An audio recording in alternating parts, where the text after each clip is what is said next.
Hello, everybody. I hope you are doing well. This is Katrina, and you are watching Sow and Tare live chat. So we do this every Monday at 6 p.m. Pacific time. And if you're a member of the channel, which there is a button down below or there's a link in the description, we also do a Cook With Me live every month. This weekend, the Katrina's Kits, what has been named for the Cook With Me live, we made pumpkin pie and pumpkin soup, all from pumpkin or winter squash from scratch. Super, super, super good. And it is awesome. So we we have a lot of fun doing that. So welcome everyone. And today we are talking about calendar stuff. Dawn was a person that had a question on a video, so her question sparked this talk. But first, we'll go through and see what people have to say. Let us know who you are, where you are, and what you're growing or wanting to grow. All right, let's scroll up. Oh, I should also say this. Next Sunday, I am going to be on the Urban Gardening channel. And I should give you guys the link. Let's see.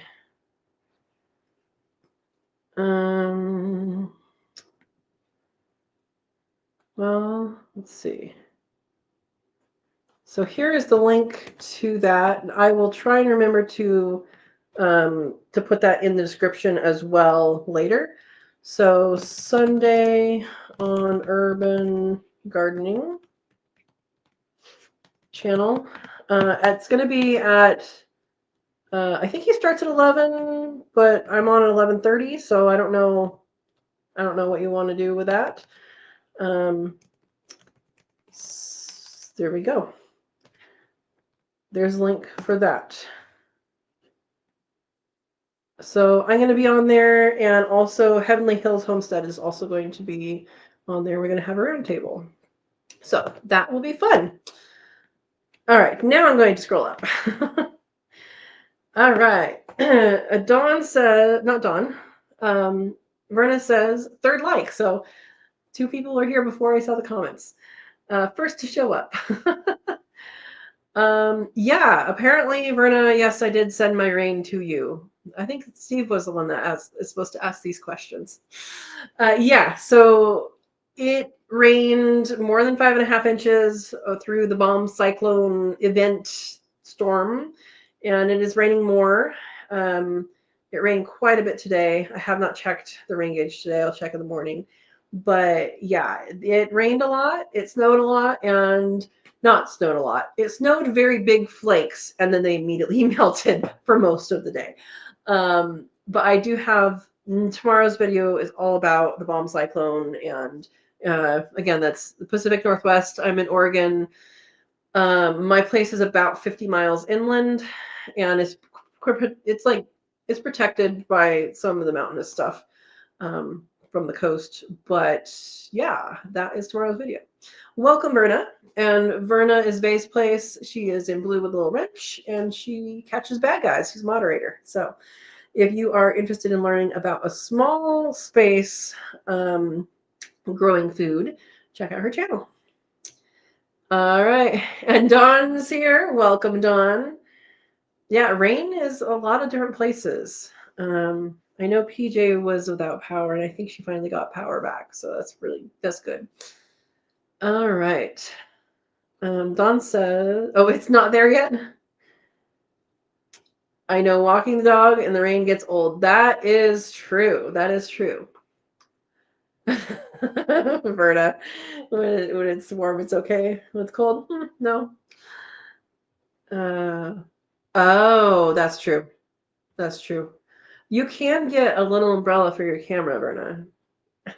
I got one and it's ridiculous. It works though. And yeah, it works. Erin's here. Hi, Erin. Guido's Family Farm. I am going to probably call you Christina several times because whenever I see that, I think it's Christina. All right. Welcome. And Aaron, congratulations on your 500 subs, or 500 plus probably by now. Congratulations. Check out his channel. All right. Gamer Gidros. Is this Lane? Is this Lane? Hi Lane, welcome. Welcome, welcome. Good to see you. Oh, apparently it is Lane. All right. Awesome. It's Aaron, Dawn. Okay, it's Aaron and Christina is watching. I hijacked the YouTube, he says. All right.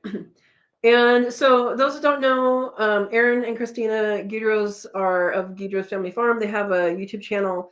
They are in Louisiana, really, really close to Wada and zone 9, 10. I don't know. They can grow things almost all year, including alligators.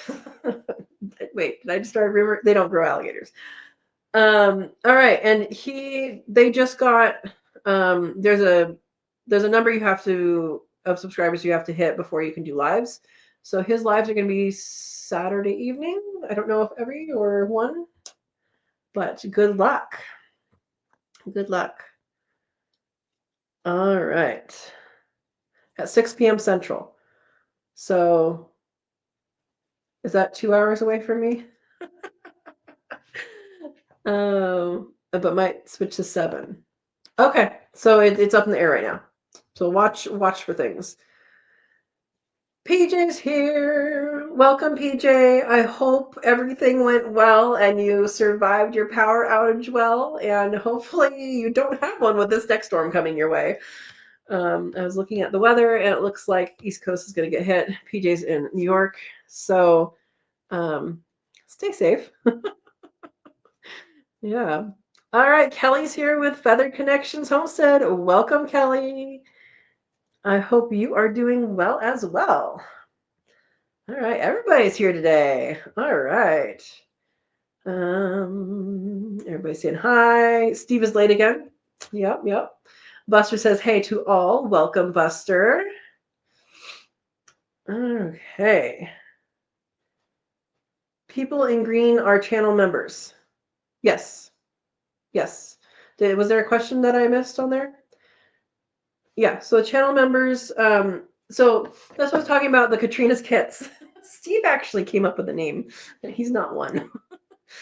But yeah, so every month we get together for what I have for my membership, what I offer my members right now is we get together every month, me and my kitchen, you and yours, for a live chat, and we actually have a small enough group right now we can actually put the people on the screen and we can actually talk instead of type, and it works out really good. It's like having you in my kitchen and we make something. And so this Sunday we made pumpkin pie and pumpkin soup, and they were wonderful and fun. So that is what that is. I do have 3 different tiers, and really right now everybody gets the same thing. It's just how much you would like to support me monetarily. And then I do reserve the right for higher tiers to get extra things if I ever do that. But there we go. All right. Thank you, Verna. PJ says we got over 18 inches of heavy, wet snow on Friday morning. Lost power for 3 days. Oh my goodness. What are you supposed to get with this next storm? Man. Food Forest Permaculture's here. Greetings, Earthlings. Greetings. That must be Howie. All right. Greetings. And saying hello. See, this is a good community. Everybody's saying hi. Yeah. Oh, what? It's $4.99 subs. Can you still do lives? Okay, somebody on here sub to Gidros Family Farm so they can be back up to 500. Probably everybody on here is probably already sub. But if you're listening to those later, sub to them. And sub to me if you're not already sub. Come on. Also, remember to click the notification bell because sometimes, usually they don't show you things. You can be subscribed and not notified that videos are coming out. So there we go. If you unsub and resub, I don't know. Steve's here. Welcome, Steve. Greetings. I came to see how the garlic planting went. Well, it's over there. It went well. And that video will be out on Thursday. Tomorrow's video is all about bomb cyclone, and garlic is going to be Thursday. Turkey Day. All right. Kelly says, hey, everyone. Said, hey, I'm sitting here crocheting a cat and can't always type. So, Feather Connections, Kelly over there, she does a lot of different crafts and a lot of quail related things. And she's been crocheting some of these little animals. If you haven't seen the hedgehog pattern, I would suggest you look at that because I think you'd enjoy it. Oops. Sorry, I did not mean to click on that, but Verna's crocheting a scarf. Awesome. All right. Everybody's saying hi. She ignored me. What? I didn't ignore you. What did you say? You came to see how garlic planting went. It's over there. You'll see Thursday. I did order and receive my scythe. It's still in the box. It's right over there. So thank you for hounding me on that a little bit, Steve. It helps. So I did receive that. It is I think going to be a really, really good thing. I have a weed whacker and it just takes forever to do it, and when you have a scythe, I mean, I've seen videos of people doing it, and once you maybe it's a learning curve, but once you get into it, it's faster than a weed whip. So why not? You still got to walk that far anyway. Okay, PJ's not supposed to get much from the next storm. Good. Yes, Fred, thank you. And Steve says again, I came to see how the garlic planting went. I'm probably behind. There's a lot of people on here this time. All right. Kelly says everyone's talking weather. I think it's going to snow tonight. It's gotten cold pretty fast. Kids can't wait to go sledding again. Yep. All right. Temps were in the 80s here today, Aaron says. Yeah, a bit chilly. You put that down vest on, didn't you? All right. Awesome. Thank you, Food Forest Permaculture, for subbing to Guido's Family Farm with 500 again. And yeah, there you go. All right. Thank you for the link, Verna. Yeah, New York got hit pretty hard. New York, the state. Okay. I am scrolling because I'm behind a little bit. All right. How's that wood box coming along? It'll be winter soon. Wood box is still a wood box. I have not done that, but I have worked on more important things like not slipping in the mud and fixing those things so that I will not slip in the mud in the future, which you guys will see over in the bunny area. So yes. All right. Dragon Girl's here. Hi, everyone. Just got my power back today. Wow. You had no power too. Well, we are glad you are here. Welcome. Welcome. All right. 50s at Verna. How are the rabbit cage adjustments coming along? Okay. So I have a whole bunch of stuff to do, but they are now in the right place. I did some adjustments underneath one of them because it was like, here's the hutch floor, here's the ground. And like it's like this, and then like right here it's tilted more. So I put a board staked into place, and I actually got some drain rock. That was an adventure, and put it up against there. It is now solid and no slipping. I also put up for the bomb cyclone.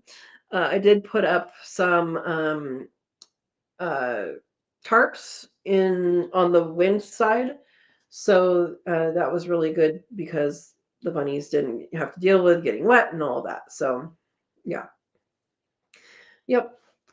All right. Yeah, save your other to-do list for next time. Thank you, Steve. All right. And Kelly's asking if I saw Gidra's new video on the high capacity brooder feeder. Yes, and J feeder. Oh, I did not know it was you guys that did that. I don't know how I missed that. But yeah, that's awesome. That is awesome. That is a really good thing to do with your business. Yeah, that's really good. All right, we are all caught up. All right, so it occurred to me a while back, well, when I was planning on breeding the rabbits. I was planning on breeding 2 rabbits and then breeding the next 2, like, a couple weeks later. Well, it occurred to me that if I did that, then, things would happen during Christmas time. And so I wanted to go over working on your calendar for the things that you are doing. So, for example, rabbits, when they're bred, you breed them, and then 30 days later, just do it for math. It could be up to 35, it could be down to 27. 30 days later, they have kits, which is called kindling. And then from then, if you are doing meat rabbits, it is 10 to 12 weeks to processing. So your important dates there are your breeding date. You have to figure backwards.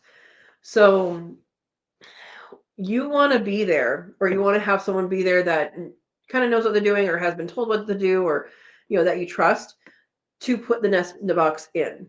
So you want to be there on day, I used to do day 26, I do it on day 27. So I personally want to be there on day 27 and put that nest box in. Okay, so I had to wait. I was going to breed them earlier. I had to wait because after Thanksgiving is when I want to put that nest box in. They are due on the 8th of December, I think. And so I had to schedule that because there's nothing extra you have to do. Nothing extra someone has to do for your pregnant bunnies. It's just the when they give birth that is the extra task of checking on the babies. And it's a cute task, but it is an extra task. So I wanted to be there when I put the nest box in, and then be there into birth. And it's a good idea to be there in the first couple weeks of their life, unless you have someone you really trust and they kind of know what they're doing and kind of know what to look for and all that. So it is a fun task. Yes.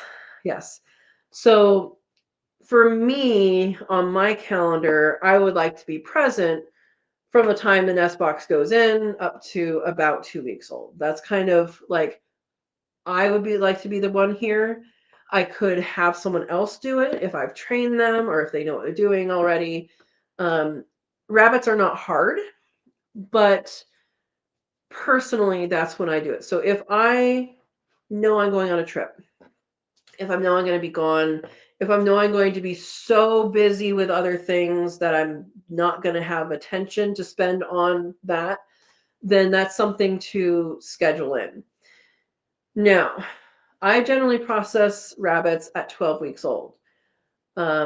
This year, if the weather cooperates, I am going to start pasturing rabbits. Now, some of that might not work. If it's snowy and stuff like that, that's probably not going to work well. But I would like to start pasturing the grow outs and do that. That might take them longer to grow out. I don't know yet. So I'm going to have the dates I'm going to have in mind is when am I processing? I'm going to figure that 12 weeks out. Well, 12 weeks plus 30 days. If you work your way backwards, that's your breeding date. Am I losing people? You guys know how this goes. So I want to have a system where you can look on the calendar and say, okay, I'm going to be gone on this date. What's important that I adjust? Or there's a big event I'm prepping for in this week, how can I adjust things? So for rabbits, those are the numbers. So there's breeding, then 27 days I put it in the nest box. Between 30 and 35 days is birth, and then 12 weeks from then for me is processing. For quail, right? You have to think about incubation. If you have quail or if you have chickens. So quail, you incubate for what, 15 days, and then you put them on lockdown, and they're in lockdown for a couple days before they hatch. Once they hatch, you kind of want to be there when they're hatching. If you have a good incubator or you have someone that can babysit your incubator, it's not really important that you're there during that time, unless you have a finicky incubator. Or no one to kind of watch them. But once they hatch, you really should be around the first few days of their life, because that is the most delicate. So that's an important time. So again, 0 to 14 is incubation. 2-3 days after that is lockdown. They're going to hatch at that point. And I know Zach with My Shire Farm says the longest he has let his go that had a healthy chick that lived is 21 days. So if you don't have healthy chicks by 21 days, or even before that, honestly, then you pull it. Depending on what you're doing with them, if you're growing them up to eat them, or growing them up to have new breeders, then you have that time to mess with. So at 3 weeks old, a feather sexable kind of Quaternix quail can be sexed. So you will know if it's a boy, is it a girl? You'll know that in week 3. If you have non-feather sexable, week 6 is when you should be able to sex them. So keep that in mind for the types of birds that you're going to have, not types, the colors of birds you're going to have, and the whether you want to know at 3 weeks or at 6 weeks their gender. And then from that, 8 weeks can be butcher.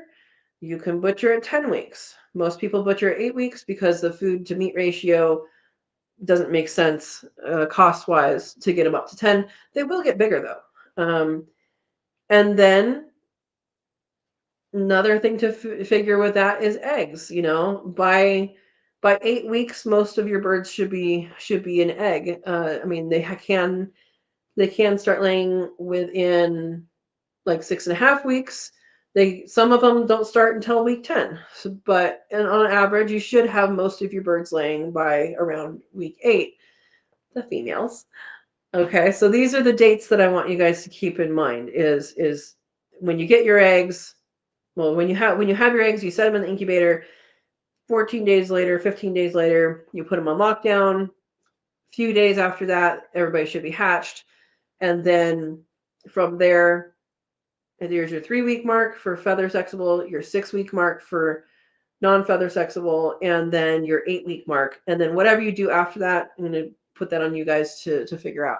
If you're doing chickens, my understanding it's 21 days and then lockdown. Somebody confirm that, please. That I have not hatched chickens yet. I think it's 21 days.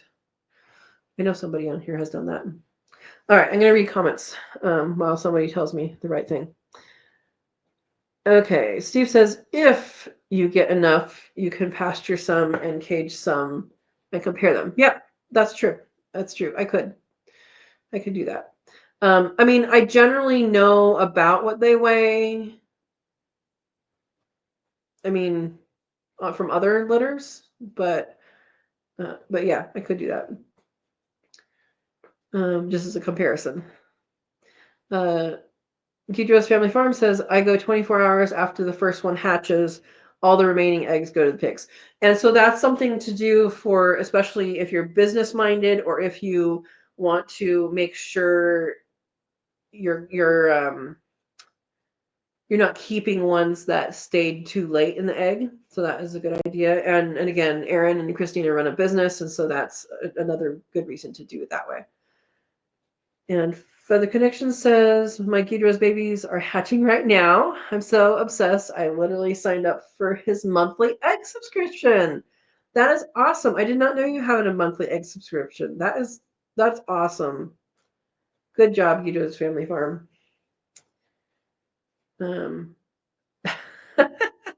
Steve says, dang, Aaron, glad I'm not a bird. You feed me to the pigs. Oh, boy.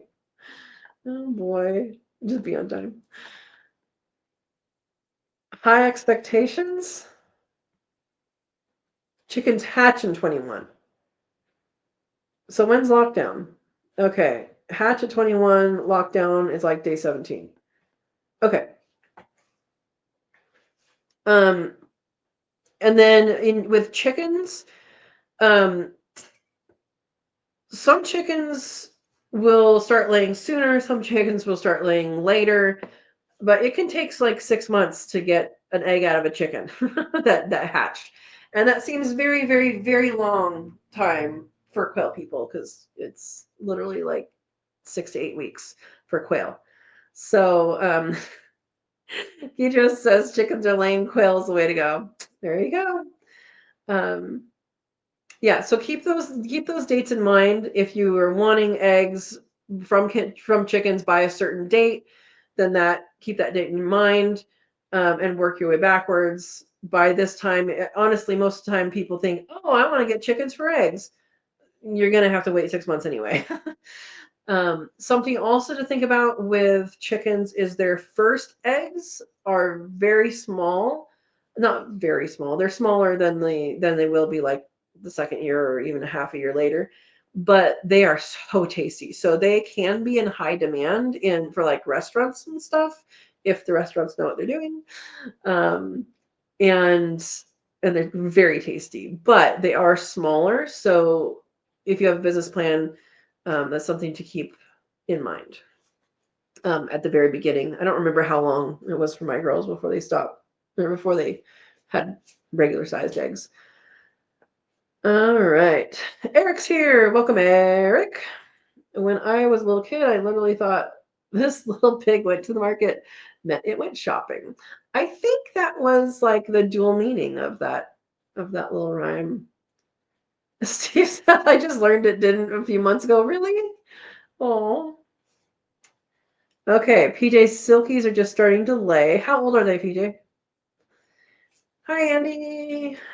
Andy Rabbit's on here. Welcome, welcome. All right. Okay, so we talk about rabbits, quail, chicken. Chicken to process, isn't it like 12 weeks or something like that for meat chickens generally? I don't know. I think pigs gestation is 3 months, 3 weeks, 3 days, and I think I remember that right. So, planning accordingly, planning the births accordingly, I guess is what I'm trying to say. I don't know cows, but whatever. Oh, 8 to 10 for Cornish cross. Okay, that's fast, and depends on the breed of chicken. Absolutely, absolutely. Yeah, so whatever you are planning to breed, make sure you look up those kind of benchmarks, right? So when do you need to be around for a birth or a hatching? And when do you need to be around for a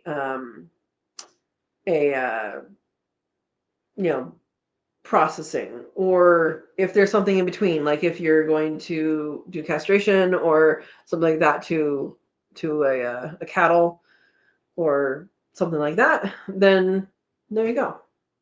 But what I want to get you guys doing is thinking to think backwards. Yeah.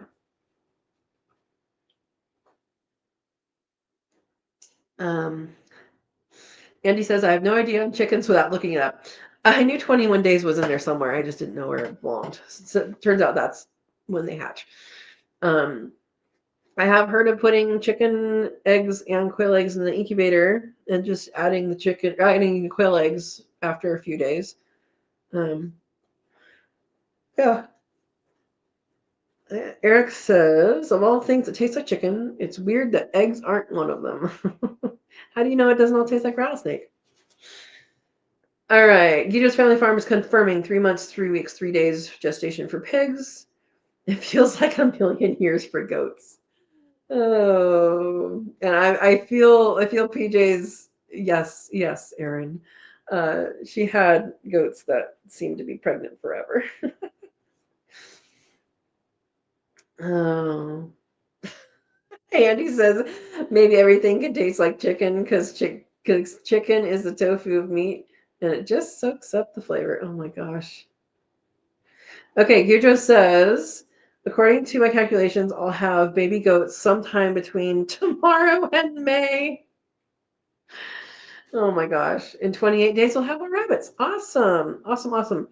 Yeah, my girls are due on the 8th, and the other ladies are going to be bred when I come back from Thanksgiving um, at some time. I haven't got a date in mind yet. Again, calendarizing is important.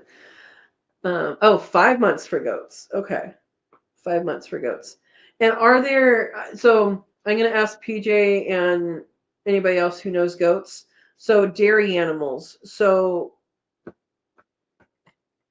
if you're getting goats for dairy animals and they start with a baby, probably not how most people do it, but it grows up to a certain age before it can be bred, right? And then it has the gestation, and then you can either kid share or do whatever. How old are they supposed to be before you breed them? Because they're larger animals, so I would assume much longer or much older. Um, yeah,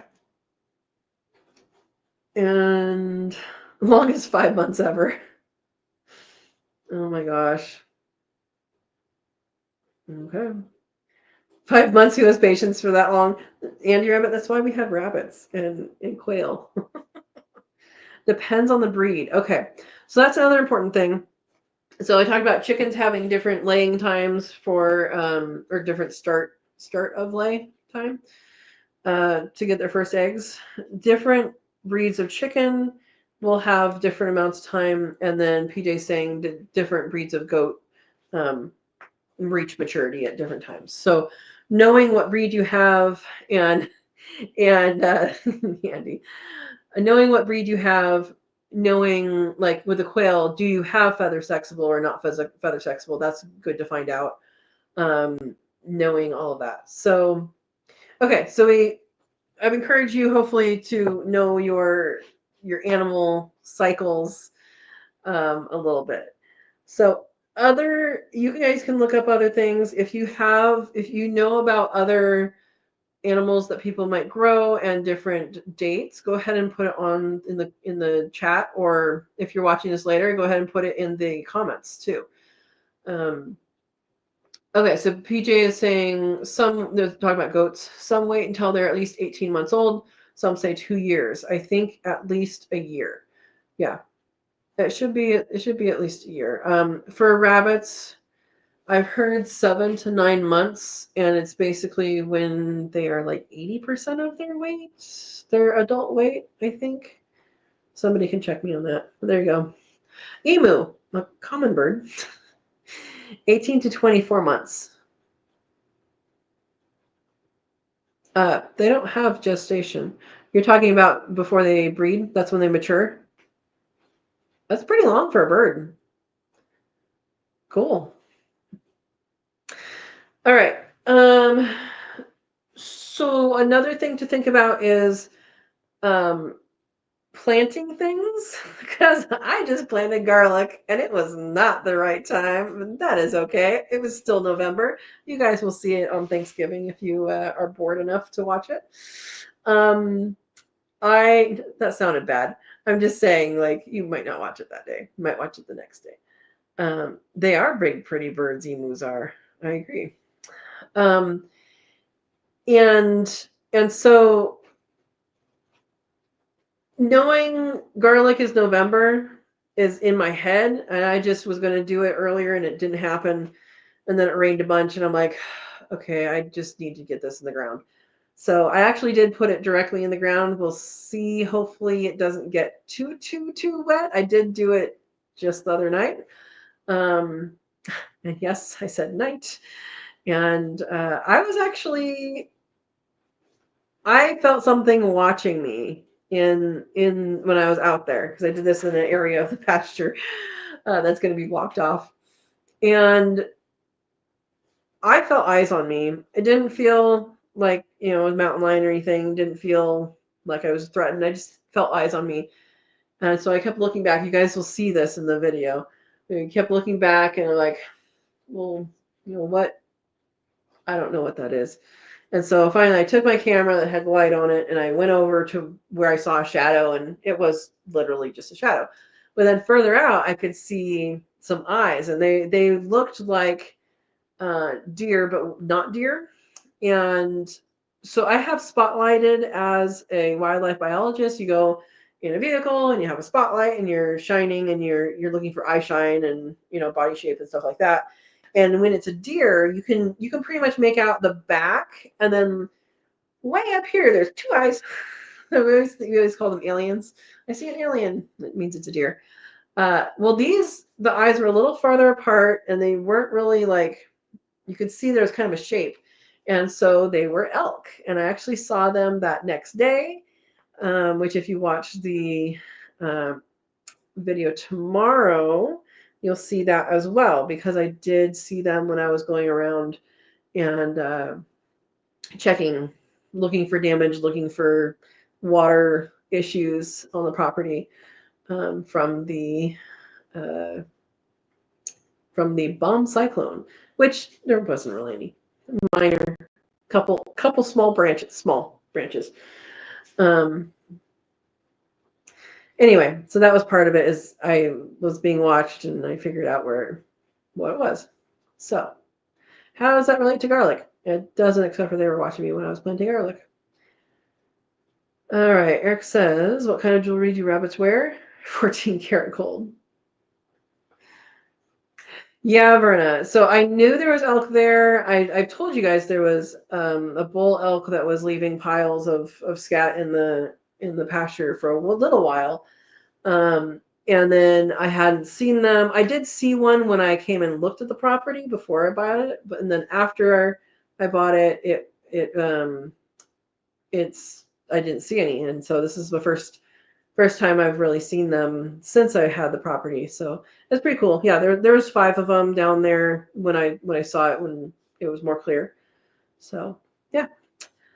All right. What? Andy said I took an 8-pointer head to the taxidermy today for my son. That sounds good. That sounds good. My first attempt at taxidermy really sucked. It was a bird that hit the window and died, and I tried to stuff it, and it looked like it was doing yoga.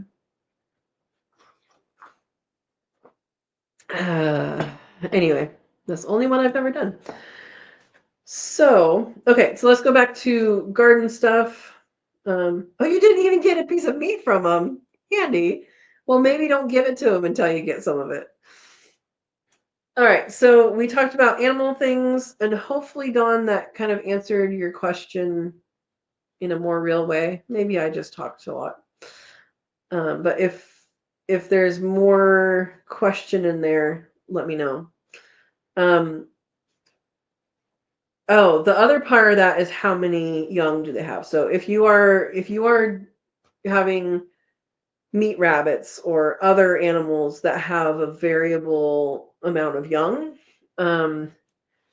you kind of don't know what to expect until you have bred them. So, until they've had a few litters. So like, I know I'm expecting the 2 girls that the 2 does that I bred. I'm expecting them to have somewhere between 6 and 9.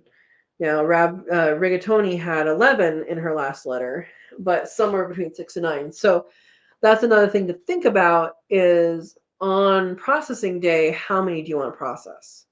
So that's another reason why I space mine out, is I don't, let's say all 4 of them have 11 babies. Well, that's 44 babies. Do I want to process 44 babies in one day or in one weekend or, um, it's going to be spaced out anyway. The processing would. So why make it difficult on myself like that? So anyway, okay, back to plants. So right now, where I am, so I haven't planted some of the stuff, but it's okay. Look, guys, look what I did. I have fresh parsley from my green stock, which is in the house. There's more parsley in the green stock unstacked outside of the house, recovering from deer browsing, and it's actually recovering. It's actually quite nice and healthy looking. Anyway, so when to plant things. So right now I haven't planted anything, and then I was going to, and then this storm came and I didn't want to plant things and have it rot. So I am back to a point where I probably want to get something in the ground, and I do still want to try some chickpeas. It might still get too cold for them, but I want to try it.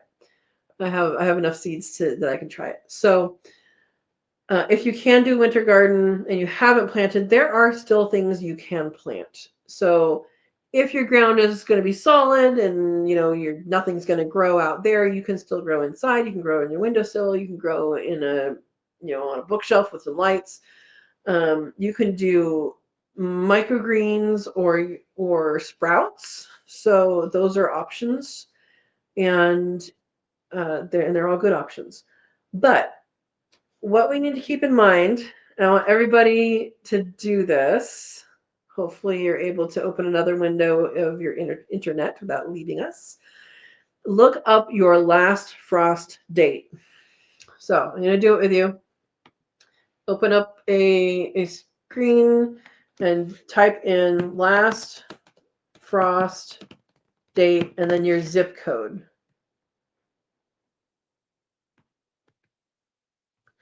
And press enter. And your last frost date should come up. Sometimes you have to kind of dig for it. My average last frost date is April 21 to April 30.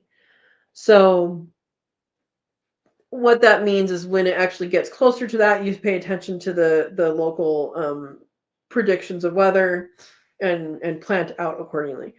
But if you are going to plant in the to start, so you're going to plant starts, then paying attention to that last frost date is very important, because you can easily miss when you're supposed to plant something. Now, what are these somethings that need to be planted out or need to be planted in a container before going out? They don't have to, but it's just advantageous. Primarily, that would be your tomatoes and peppers. So tomatoes and peppers are really, really, it's a plant that takes a while to get started, and then they really like hot, warm temperatures, and they do pretty well with transplanting. There are some that don't do well with transplanting, but hopefully you have found your last frost date, and usually on the back of most seed packets for tomatoes and peppers, it will tell you when to plant it. So usually it's 6 to 8 weeks before your last frost date. So that means for me, let's call it mid-April, 21st. So let's call it mid-April. So April, March. So starting in January, I'm going to start thinking about what I'm going to actually plant for peppers and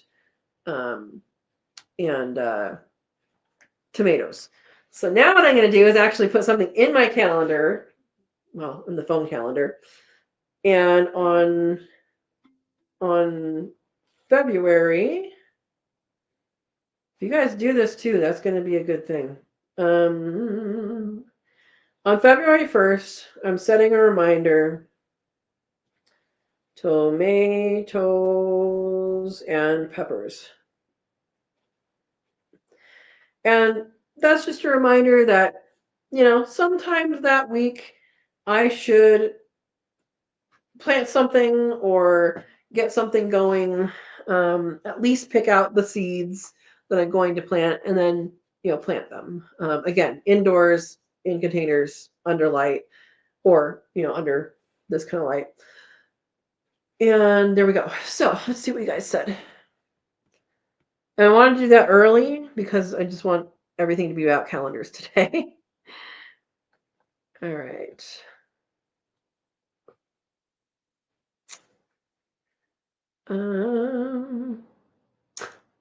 Eric says, as I suspected, someone has been adding soil to my garden. The plot thickens. Oh boy. Well, where are you going to plant your garden, PJ? Are you going to plant it at the new place? Yeah, do the new place. And Verna's asking, you found a new place, PJ? We'll see what she answers. Andy says that volunteer tomato plant has a ton of tomatoes on it still. Maybe this week I can get some canned. Awesome. I had people over for dinner. We had a very early dinner tonight, and they commented on my tomatoes. The tomato video that I did that ended up being a cat video, a gardening with a cat video. They have been just sitting in the basket, and I found some that went bad. I found that today. Of course, when you figure it out, you always find more. So some of those are no longer there, but they are starting to turn. The cherry tomatoes have turned quite a bit, and so they're going to be ready to do something with. I didn't have time to do anything green tomatoes, so probably won't see any green tomato videos this year, but I will definitely do something with the remaining ones once they turn. All right. April 16. So you're like a week ahead of me, Verna. Steve's last frost date is October 20. Last frost, not first frost. Last frost. October 28th, but we have not had it yet. What? Oh my gosh. So you must not get frost where you are, huh? In Mississippi? Yeah. Yes. So Verna, that's a good point. You can start sweet potato slips anytime.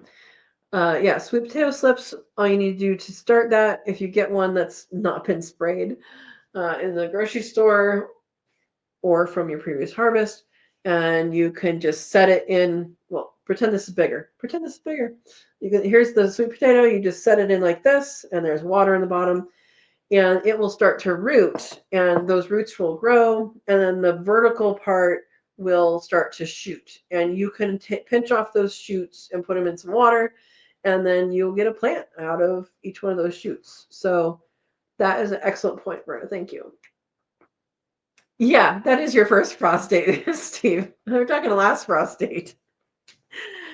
Oh. Dawn says, I start my stuff inside in hydroponics, then grow it on the porch until after Mother's Day, first frost date. Yep.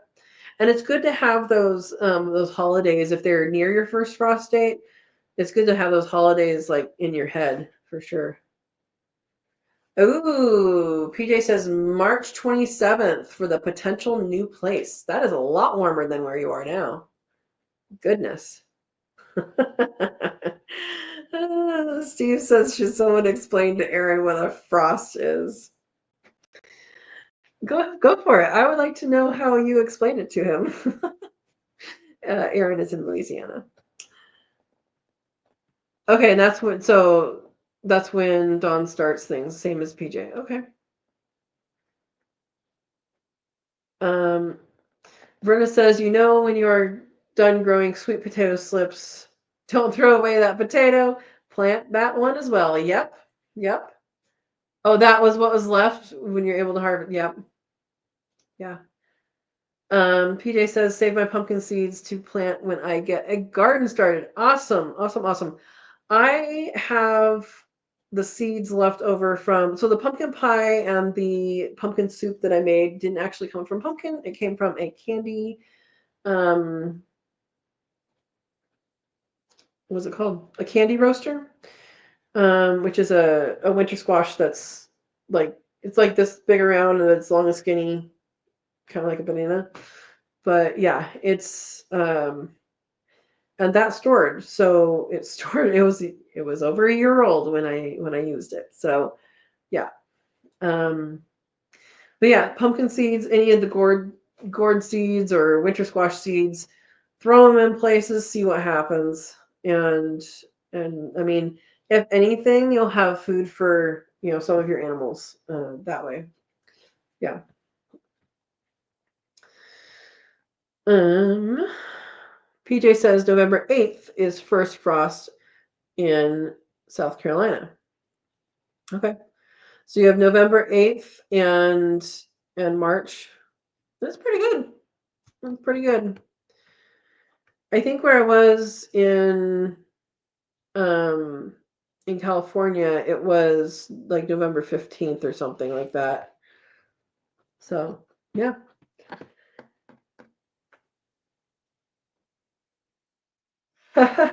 Okay, Don got Jack be little pumpkins for the bird to eat. Is that those are the little ones? They're actually pretty good. I had a recipe that you haul them out and stuff them with like rice and raisins and stuff and bake it. It was really good. They are loaded with seeds. I'm going to grow him some next year. Good, good, good. He'll be happy. Such a happy bird. Uh, Aaron says, "Is that what my freezer does?" Yeah, frost. Yeah. Uh, that stuff is cold. All right, Verna said I saved some seeds for my pie pumpkin. One of the first things that happened when I had not one of the first things, but one of the things that happened early on when I had the worm farm is I would have things sprout in them, particularly pumpkins. Like haul out the whole pumpkin. I just didn't have the effort to like cook up the seeds, so I put them in there, and I had a whole bunch of sprouts in there. Perfect growing environment. And the worms won't eat the seeds, but they will eat the shoots. So you have to get in there. If you see them and you want to grow them, you got to get in there quick. So, yeah. Um, let's see. Andy Rabbit says, it says my first frost date is October 16th. Last is April 23rd. All right. So you have a month on either side from PJ. $6 a piece for the little ones? I must not be thinking of the right ones. It takes the bird 2 days to eat one. He eats all the seeds and the meat of it. That is awesome. And Steve threw some pumpkins out into the woods and had a wild pumpkin patch the next year. You know what? The one year I planted seeds from the Heirloom Expo from the delicata squash, which it came up as hybrid, which was expected since they grow them for exposition there, not for variety. But they were such big vines and they went everywhere. It took over the world. Yeah. Sorry. PJ says, I fed my pumpkins to my pigs I had put in the garden last year. I didn't plant any tomatoes or pumpkins in there this year, but you got some, didn't you? You never know where people will spot some pie pumpkins next fall. Oh, we're gorillaing it up, huh?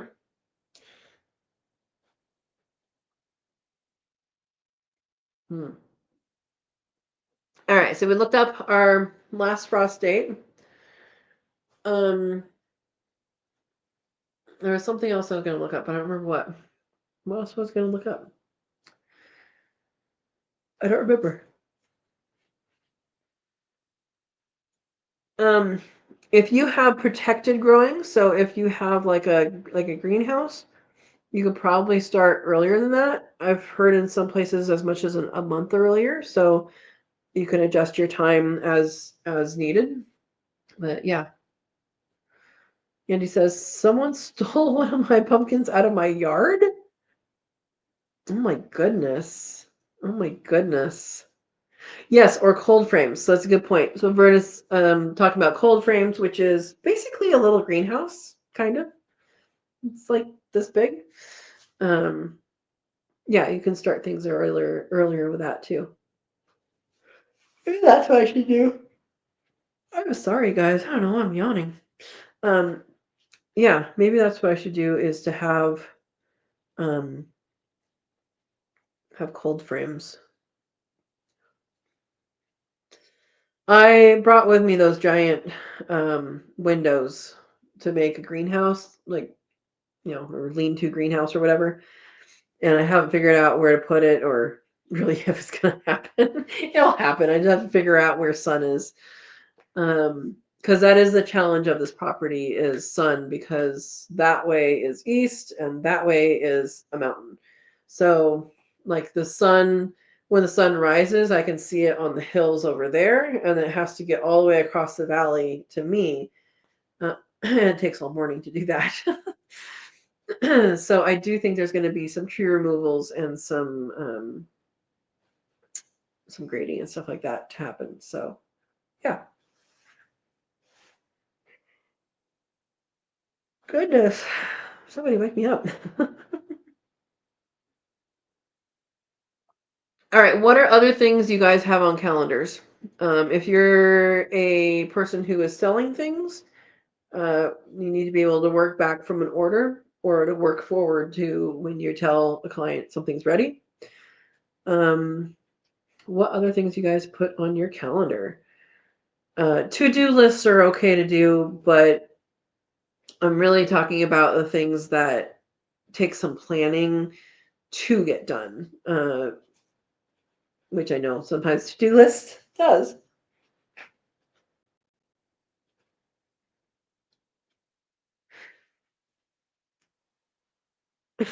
Yeah, that's true, Andy. You would have given it to him. All right. Dawn says, I replaced my greenhouse with cold frames from windows. Yep, that's what I would do. High winds or hail took out the greenhouse 3 times. Okay. Okay. If cold frames work, then that works. Yeah. Hail, huh? Um, I'm sorry, PJ. I know. I should not be doing that. Um, all right. Steve put QuailCon in his calendar. What are the dates this coming year, Steve? It's always that 3-day weekend. PT and doctors go on your calendar. Hey, that's important. That's important. Yeah, they fill them up. To-do lists on the table gets written on every day. All right. Jennifer's here. Welcome, Jennifer. Welcome, welcome. We are talking about calendarizing our life. So when you're going to breed animals, hatch animals, when birds will get eggs, when you're going to process animals, when you're going to plant your tomatoes and peppers, we are just putting things on the calendar today. So if you haven't looked up your last frost date, go ahead and look up your last frost date. Figure about 8 weeks before then, put tomatoes and peppers on your calendar to remind you to within the next couple weeks get out the seeds and plant those things indoors. Yeah. Uh, and Jennifer says, "Good evening, Katrina and everyone else. Katrina, did you see the Greenstock new covers? I ordered several of them today." The new covers? Are you talking about frost covers? I did not. I know I've gotten emails from them, but I haven't been paying attention to emails that I don't have to get to immediately. So I'm sorry. Hopefully they do well. Hopefully do well. Verta says every time I make a to-do list, an emergency comes up. Don't make them then. All right. So I'm gonna put this up here again. I think this is what I still have copied. I'm going to be on. I'm going to be on the Urban Gardeners channel on Sunday. So that is after Thanksgiving at 11. When does it say this? It's too early, it doesn't say. So 11, I think I'm on at 11:30. I think the program starts at 11, but I'm going to be one of for the roundtable. So it's going to be the host and Heavenly Hills Homestead and me.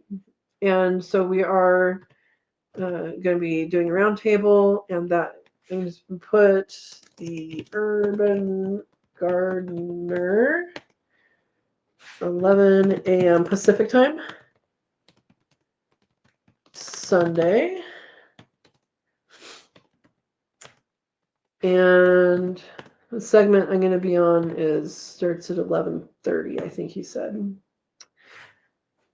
So I'm just going to plug that a little bit, and hopefully you guys will be able to make it.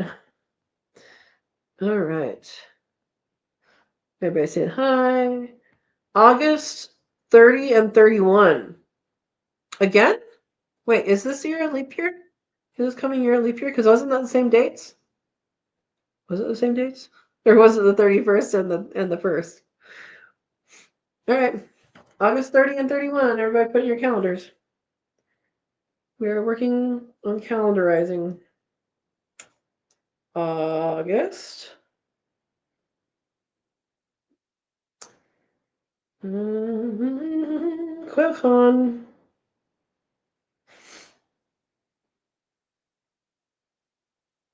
And that is through the 31st. Save. And there we go. All right. What else are you guys putting on your calendars? Andy says, the only thing I mark on my calendar is breeding for the first of spring Easter sales. Okay.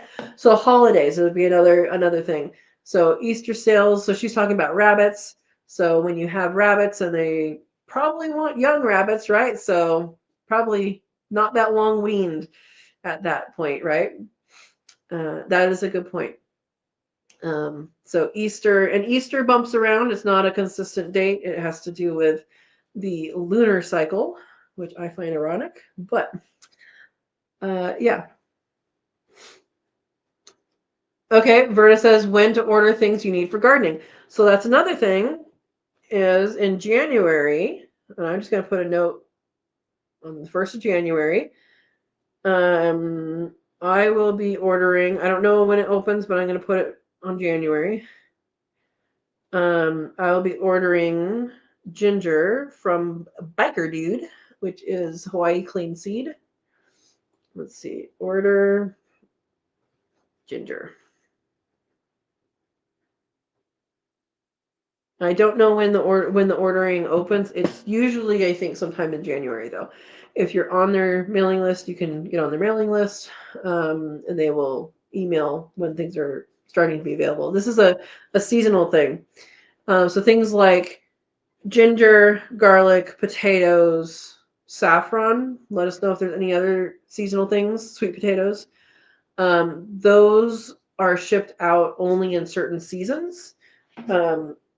So that is something to put on your calendar. See, we're calendarizing. All right. So he says, first thing to do list is to make a to-do list. All right. Everybody saying hi. Yes, Labor Day is September 1st. Okay.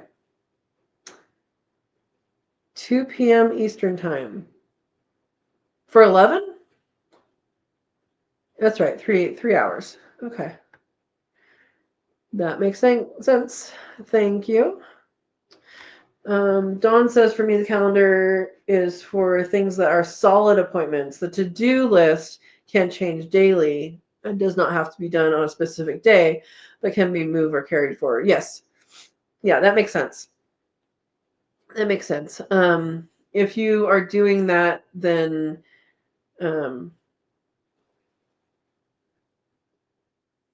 So that's another thing is to-do lists. I am really bad about it, I guess. When I make a to-do list, I'm like, I want to do everything in the world. When in reality, one or two things are going to get done that day. So sometimes just starting with one or two things is maybe a better idea, or putting them in order and spreading it out throughout a week, or something like that. Those are helpful things for to-do lists. Okay, so 2 p.m. Eastern, 1 p.m. Central.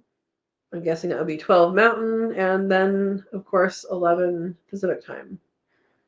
And he actually lives like an hour away from me, so that was pretty funny. What's a calendar? Guido says. I'm sure you know this well. Oh, PJ says I'll have to order some more fruit trees from Stark Brothers in the spring for the new place. That's right, you just planted those other ones, didn't you? These times are for, I'm going to be on the Urban Gardeners channel on YouTube. I did put the link not too far above where you commented. And so the Urban Gardener is a channel. He does a very structured show, really. And so I'm going to be in a round table. It's going to be three of us and talking about gardening stuff. So that is happening this Sunday. I need to do the same thing. I mean, I know I needed to get some other things started, but I do need to start collecting the fruit trees and stuff that I want.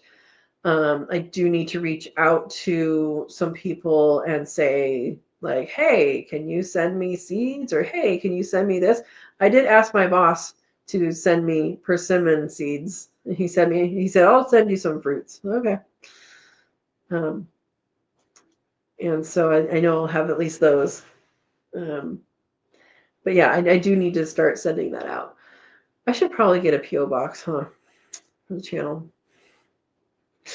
I should probably just do that. I wonder how much they are. Okay.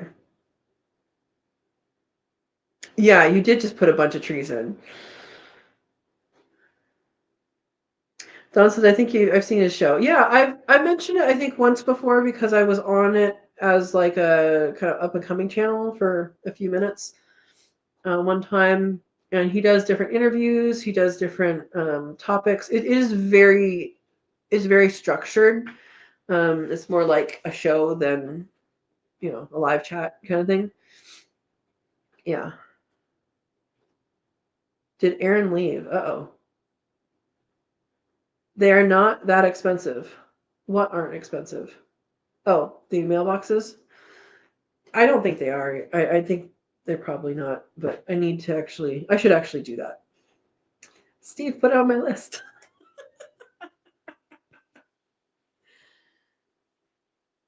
Okay. Okay. Well, we shall see. We shall see, Steve. 5 and 12, huh? Yeah, I'll have to go down there. The thing about our post office is they're open Monday through Friday, and then like sometimes I guess they might be there on Saturday, but I haven't been there yet, so I just need to get down there. Either start work later or end it sooner. Yeah. Yeah, exactly, Brenna. Exactly. Yeah, I don't really want to give out my address to everybody. But yeah. Oh, Aaron's here. All right. Yeah. So ordering plants. In the past, I've done a lot of driving past a nursery that I really liked, and then I just stop and retail therapy at the nursery. But I don't have that here. So yeah. Steve has your address could be more risky than that. Oh my gosh. I can apply for a PO box online through USPS website. I probably could. Good night, PJ. Thank you for coming, and I'm glad your power's back on. Um, I'm think I could just go in though. I mean, it's a pretty small town. It'd be kind of weird to just do that online. So anyway, okay, ordering plants. So that, I don't know where to put that. Because the thing is, when trees are small, they can be, when trees are small, they can fit in a small area. I know that sounds like a stupid sentence, but until you have the place to put them, they will be there still. Which also is a very silly statement. I'm saying you have to have room, and it doesn't take much room for lots of plants. And then when I have the space prepped to go, then that becomes a different story and an adventure. So, yeah. Thank you for reminding me about that, PJ. So my plan for planting trees and stuff is, if anybody wants to send me stuff that doesn't have disease, go for it. But I was going to reach out to rare fruit growers, California rare fruit growers, and see if people can send me things that, like, fig sticks that I can grow and mulberry sticks that I can grow, and things that grow from cutting. And then if anybody's breeding something and they have some extra, I can pay them and do that, because I think getting things from, and I don't know a group locally to get stuff from yet, and I need to figure that out. But I do want some of the kind of more interesting foods, and so I know that that's a good place to get stuff from. Now, if you guys are looking for different varieties of things, something else to put on your list would be, especially if you're in California, Arizona, or Texas, is to sign up for the California Rare Fruit Growers and figure out when the local Scion exchange is. And Scion, SCION, let me put that in the chat. Yeah, it's a car. It's also a stick. A Scion is a named variety you can then graft onto rootstock, or graft onto an existing tree, or graft onto something, and to make it grow, so you have that named variety. So, yeah. Verna says, I would love a kumquat tree. What kind? Because there's several. There's several different kinds, and they are good. Yeah, so that's something to think about, and those are generally, free-ish. Usually there's an entrance fee if you're not a member, and if you're a member, you're paying something anyway. But those usually span from like late January to very early March is when those events take place, typically. And so, yeah, that's another idea, to put things like that on your calendar. I need to be, I think, reaching out to figuring out where some groups are like that here, and go from there. All right. Andy says, I have found a kind of local to me that I'll be buying my cherry trees come spring. Awesome. What kind of cherry trees are you getting? That is awesome. I do have a cherry tree. I have no idea what kind it is. I know it has cherries, so I saw some of the stones underneath. But it also, like, I don't know what kind it is. I don't know if it's a sweet one, a sour one, or what.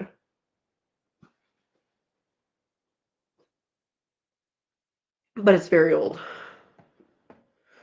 Yeah. Yeah, local stuff is very good because it's already adapted to your area, or adapted enough to your area. So, yeah, local stuff is pretty good. Yeah. All right. Anything else someone's putting on a calendar? Because this is helpful. I put some things on my list.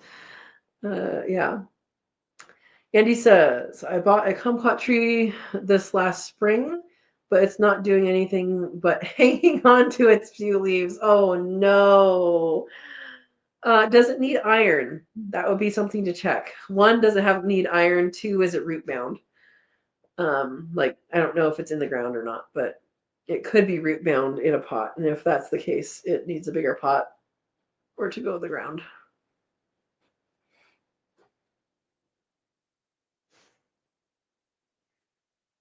Yeah. So, all right. Um, so yeah, I just wanted to talk about calendar stuff, figuring it out, and is a cat still digging in it? Oh, there was a cat digging. What is it, over fertilized? Okay. I don't know. Andy says, I'm going to get Bing Rainier cherries for sure. I love those. And one other, not 100% sure yet. So Bing, some of them are self-fertile and some of them are not. So make sure you ask the nursery or the place if it's self-fertile. You might want to get a pollinator, like a black Tatarian or a Lapins might be good, and they're also good fruit. Um, if you can get, there's a variety called Black Republican. If you can get that, I definitely want that because it's super it's super good, and they're big cherries, but they're super dark and they're super meaty. Like there's substance to those cherries. So that would be my recommendations. Yeah. Well, time for Dawn to get offline. I have to get up at 7 to go early for PT, and it's going to be cold in the morning. Oh, well, be safe, walk safe, drive safe, and I hope this conversation answers some of your questions. Have a good one.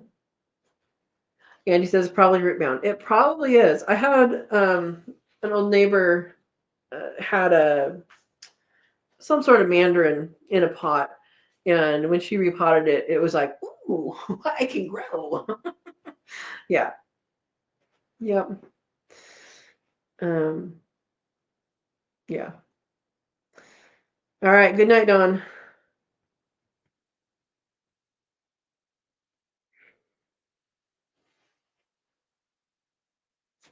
All right.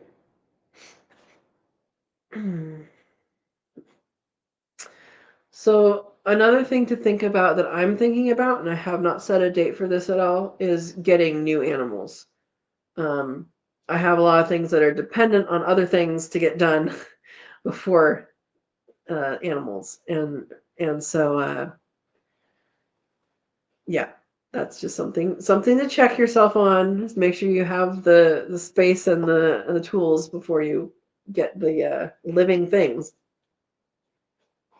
Roberta says sounds like it rained stuff. That's awesome. That's awesome. Andy says, I was thinking about Stella cherry. Stella's good. I can't remember why, but it might be because it's a good pollinator. It is self-fertile. Stella is self-fertile, and she is a later variety than the other two. So she will, I call her Steve because her name is Stella.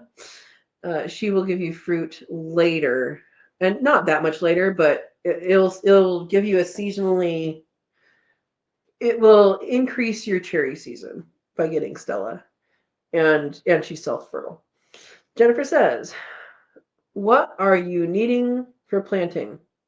That is a very big question. You mean what am I waiting on, or what am I doing like for winter? I have a really, really big goal. I am going to do a food forest in the forest. What I need to do is I have water rights on the hill. I need to call the water master, figure out where things actually are, so there's current, all that stuff, to know about that part of it. And then I need to choose a location which either makes sense with that, if it makes sense for what I want to do, or find a different location and figure out how to get water to it before I actually do it. Once I figure out the location, um, I will have to put up an elk fence to keep elk out of the way. So there you go. Steve says, so your cherry pollinator needs to be able to harvest. No, it doesn't have to be able to harvest. Everybody will basically, everybody, I talk about my plants like the people. They will all flower at similar times. Um, and it's all about when they flower, not necessarily when they fruit. So some take longer to fruit. Some take longer to become a fruit from a flower. So you can have staggered fruiting times. Yeah. Oh, what you can send me anything.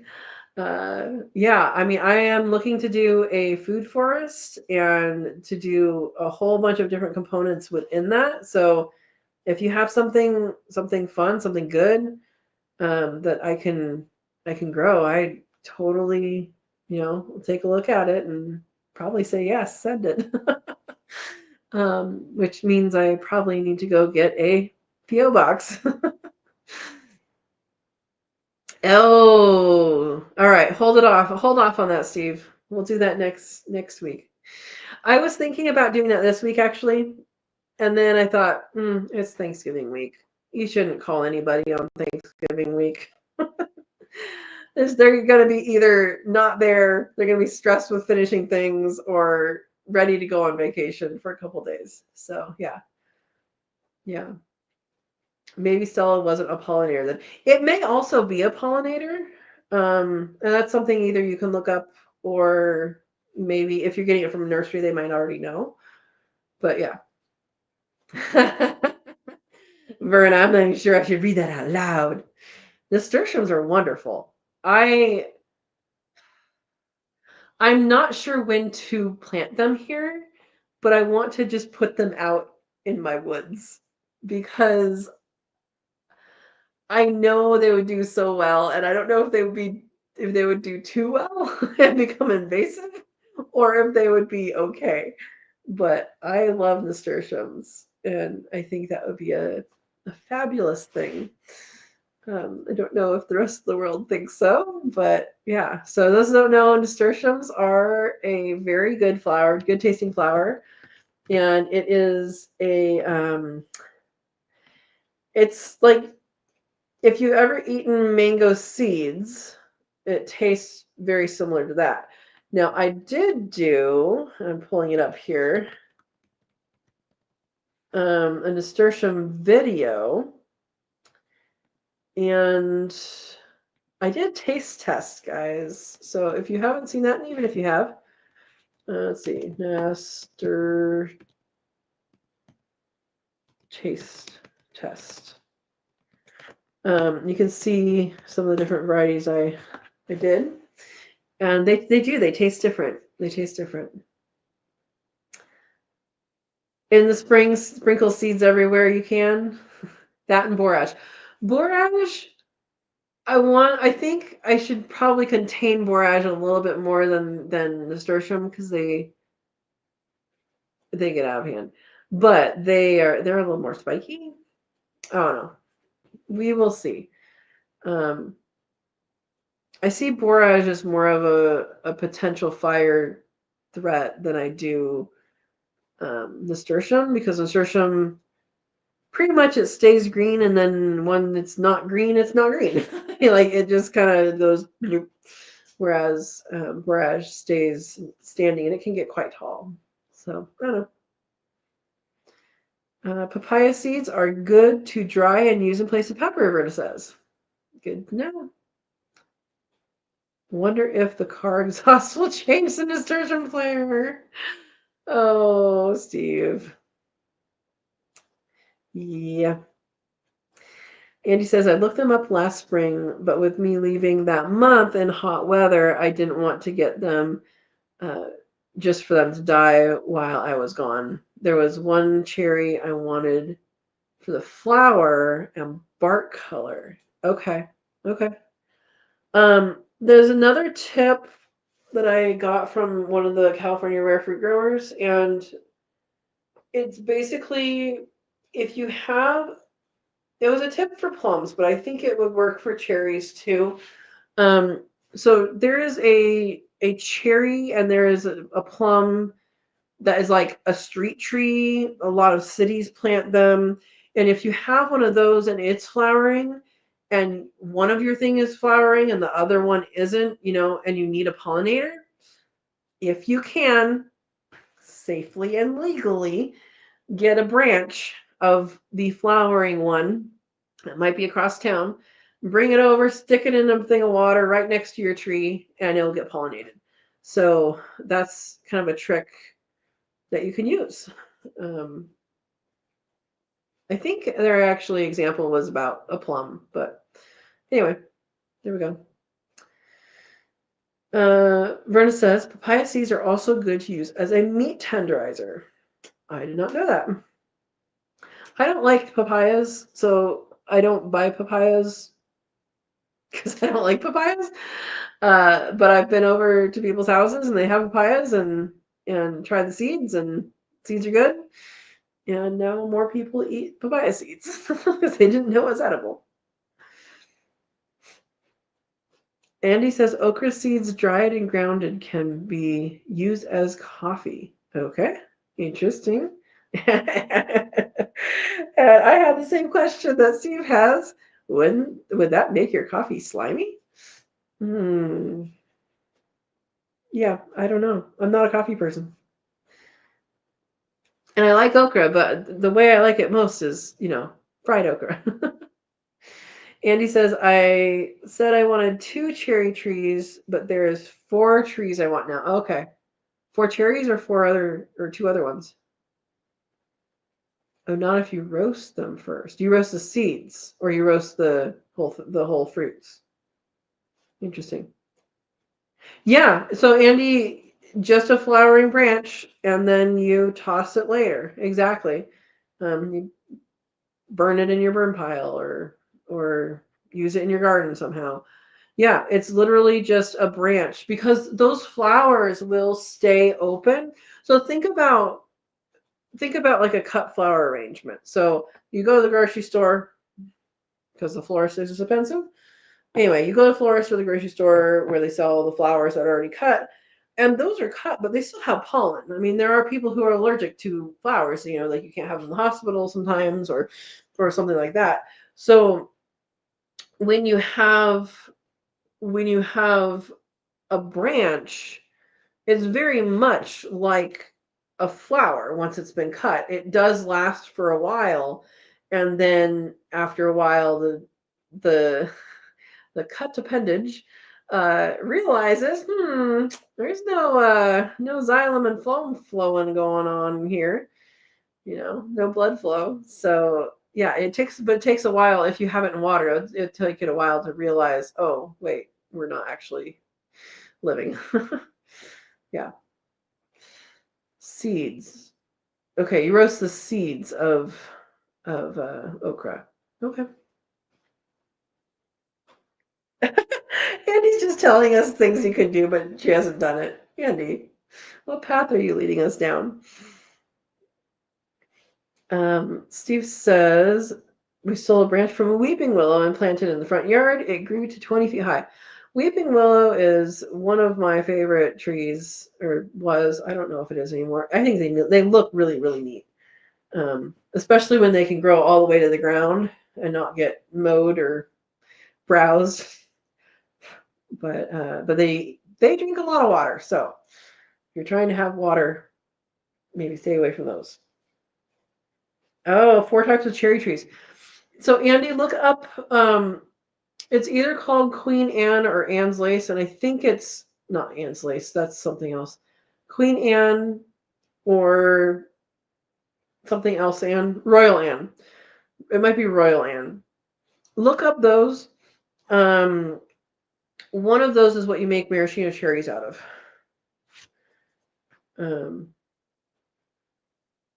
Yeah.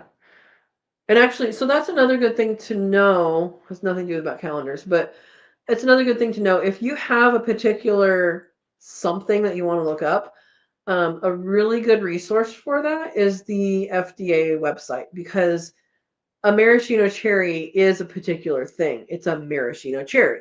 It's called maraschino cherries because it is a maraschino cherry. It's an actual thing with actual ingredients that you can make.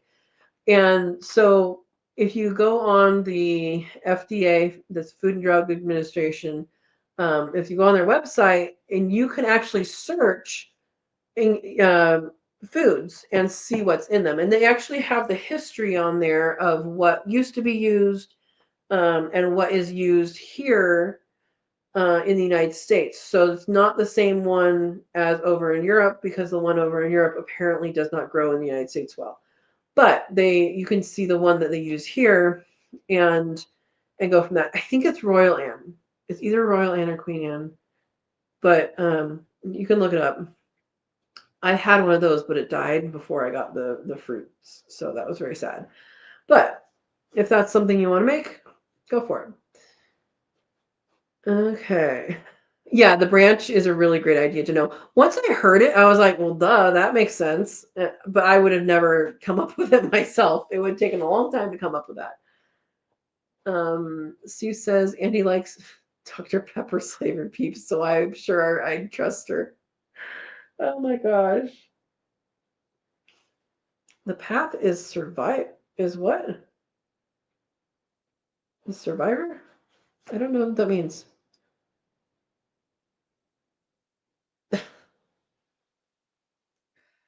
All right. She also likes pickled Dr. Pepper. What? I know she loves Dr. Pepper, but that's man. All right. Verna says Queen Anne cherries they use for chocolate covered cherries. Okay. I mean, you can chocolate cover any cherry. But yeah, if you're gonna make certain things, you can look that up. I mean, I went down a weird rabbit hole with that and that's how I figured it out. Is I was researching what the heck a maraschino cherry is, and once I found out it didn't have like where you could get them, that I typed it in and nobody had that because they don't use it anymore, the original. And then I'm like, well, what about Food and Drug? So I went on there, and there is a uh, there is a pretty funny thing that happened when I was living with my grandma, and that made me realize the interesting things about packaged foods. Um, and that is she was having fake crab with something. I don't know. I don't like seafood. I'm probably not gonna like fake seafood. But I asked her, I'm like, so what is in fake crab? And she's like, oh, I don't know. So we read the back of the package. There is real crab juice in fake crab. Anyway, so then I was down the path of, well, natural and artificial flavoring. What the heck is that? Well, meat juice is a natural flavoring. Don't know what's in it. It's just called meat juice. So, yeah, FDA website of figuring out ingredients. You can go down interesting roads and find out interesting and not so interesting things. Okay. And he says, I just ate a box of them this week. I like, oh, so you're talking about the Queen Anne, you're talking about the ones with the cream in the middle, right? Or the cream not in the middle. It's the cherry, which is not just a fresh cherry. It might be maraschino cherry type thing. Anyway, it's a cherry and then the cream and then the chocolate. Yeah. Yeah. Those are good. I like those. Steve says those are good as long as it's the liquid center. All right. Oh, got it, Verna. Got it, Verna. Andy says, I don't know if I would make or eat enough maraschino cherries to plant a tree. You don't have to do that with them. Like, it's an option. It's just what is used. It's a sour cherry is what it is. It's not a fresh eating sweet cherry. Like crab juices for flavoring. I know. Nasty. It's real fish meat. I don't remember what it is. I just remembered that one detail of like crab juice, real crab juice being in fake crab, which doesn't make sense to me. Um, I mean, it doesn't make sense to me to eat that anyway, but yeah. Anyway, we went down a tangent, huh? Um, yeah. I would like to get some comfrey too. I know I got some comfrey from Dale, and then I moved and it got set somewhere for too long, is what happened. Um, but yeah, I know I want to do some comfrey. There is a plant. Oh, I know we've looked this up before on this channel, and I don't remember what it is. I have it written down on a list somewhere now. But there is a plant out of New Zealand, I want to say. It might be Australia, but it's New Zealand, I think. And it's a browsing plant for people use for cattle and all of that. It has more protein than alfalfa, and it's a bush form. And so that's something that I was wanting to plant for the rabbits, which is pretty cool. Oh, Jennifer says I'm trying to grow willow for my rabbit. Yeah, so willow and apple is really good for them. Um, yeah, they love that. They will love that. I think I might have one willow on the property that I know about, and I'm kind of surprised there isn't more. But yeah, willow is a good thing. But there's this other plant that I was thinking about doing it when I was in California, and I was just like, no, I'm not going to do that here. I'll do that at a new property. I don't remember what it's called, but it has a really, really high protein. So that would be good for raising rabbits and really anything. Because it's the leaves and the sticks. Like you can just chop it off and give it to your animals. Yeah. Sue says, careful on those plants for cows. That's how we end up with kudzu. That was planted for cows? I don't think this one's invasive. It's a shrub. I mean, it doesn't mean it's not invasive, but I don't think it is. I did not know they brought it in for cows. Anything can eat it, though. They also love sweet potato vines. Yep. Yeah, and sweet potato vines, like you know, people can eat the leaves too. Like both your animals and you can eat your sweet potatoes. I actually have a video of a good recipe that I use for sweet potatoes. So yeah. Andy says I have a crooked willow tree, but I've never fed it to the rabbits yet because I don't have enough to trim yet. Yeah, they love it. I mean, any of the toys you see in the store for rabbits, they're either going to be made out of willow or apple. And to me, like some people think it's all nice and cutesy to get those little balls or whatever and get that and like that. They are just as happy with a stick. I mean, it to spend that much money on twigs, it doesn't make sense to me. Yeah.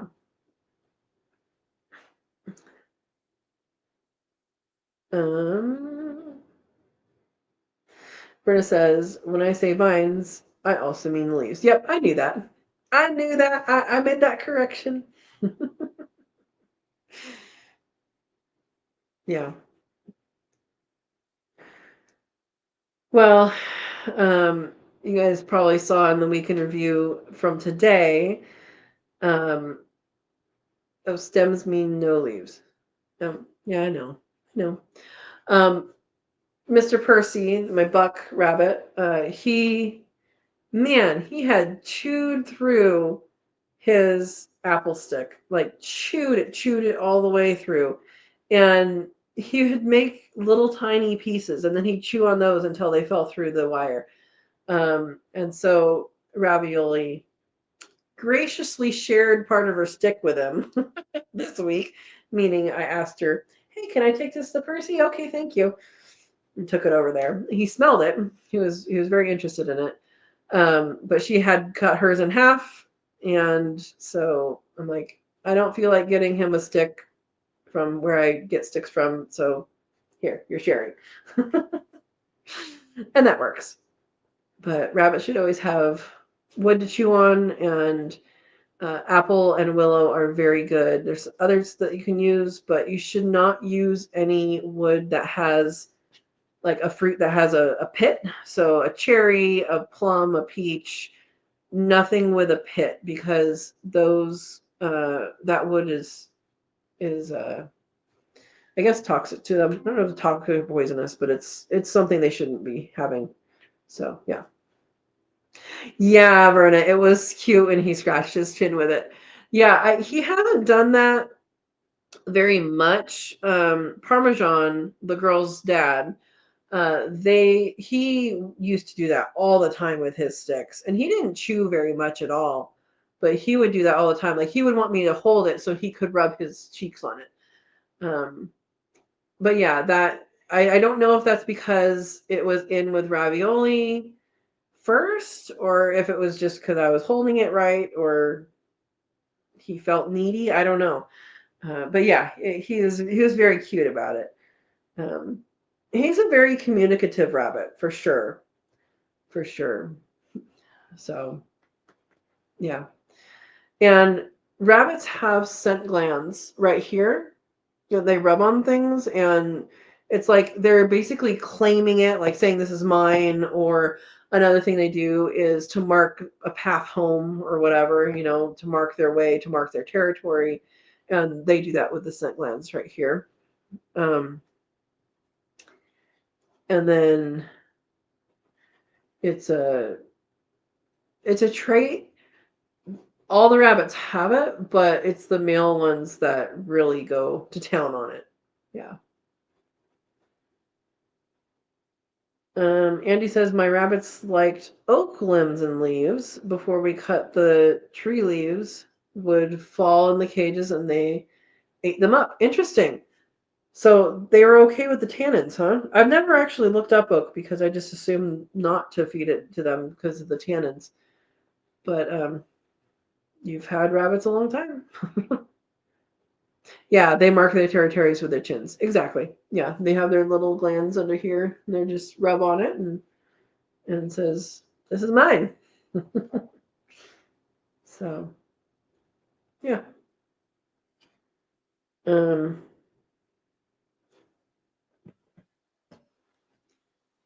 yeah. So, well, are we done calendarizing? I thought there was going to be more than that. I thought people were going to bring up all sorts of things to put on the calendar. Um, I mean, if you had like calf branding time, or a rodeo that you have annually, or like we did for QuailCon, what something that's annual event that you're going to be at, um, like the Heirloom Expo. I could put the Heirloom Expo on there, and that's always the same week in September.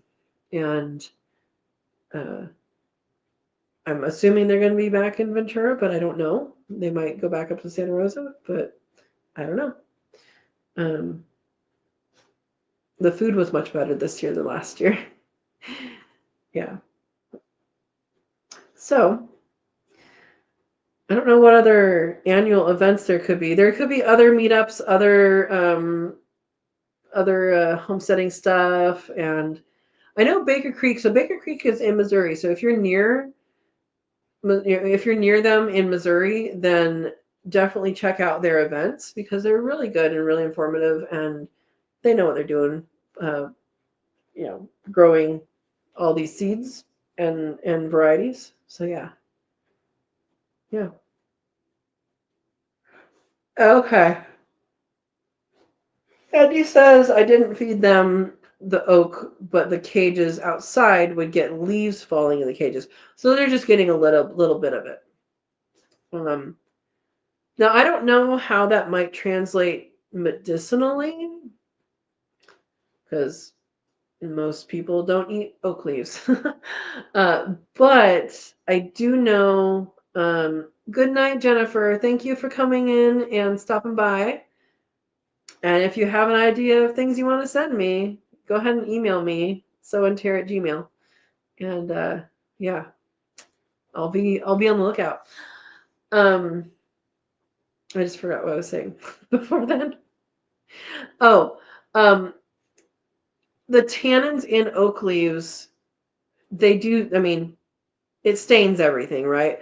But it can clean. So if you take and soak, oak leaves in water or even boil it, then the solution that comes out of that can be used to clean. It does actually clean. There's like antimicrobial and anti whatever else, but it will also stain everything brown. So just a thought. Just a thought. Yeah. All right. Andy says I'm near them by an hour, hour and a half. Okay. You're near Bigger Creek. Have you been to any of their events over there? That would be interesting. Maple leaves. They can have them. I know, I don't know how they get inside because things are like so, inch by inch and a half. But I have seen some of my girls chewing on maple leaves. Yeah. Okay. And Andy says my rabbits love maple leaves and branches. That's good. And Verna says, yes, rabbits can chew on maple wood. In fact, maple branches are safe for rabbits to eat and have anti-inflammatory, detoxifying, and antibacterial properties. All right. Start selling maple toothpicks or something, huh? I just thought of something else I need to put on my calendar. I don't know when to put it on there, so I'm going to just put it under January. Tapping trees. So I have one maple and two, I'll do January 2nd. I have one maple and two walnuts I want to tap this year and try it. I've never tapped trees before. I figure they're big enough to have some syrup. We don't have sugar maples here, but we have big leaf maples, which has about half the sugar content as sugar maple. And then I don't know what the percentage based, from the sugar maple the walnut has, but it's something that is tapped by other people. Okay, so tap trees. Okay. Put it on the calendar. All right.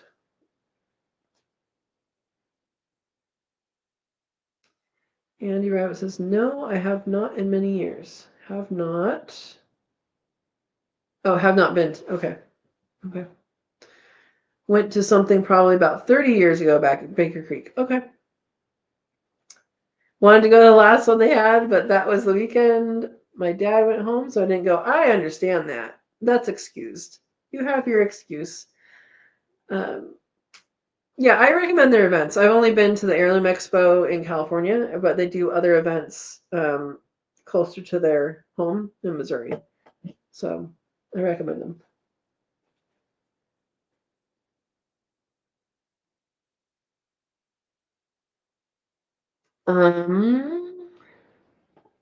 If someone is MPIP certified or MPIP, getting your certification, that's something else to put on your calendar. Any of the certifications or trainings or any of that can go on your calendar. And any other deadlines, yeah. Okay, Verna put a link. I have to open up the YouTube to get to the link. Okay. Oh, it's just a Google link. Okay.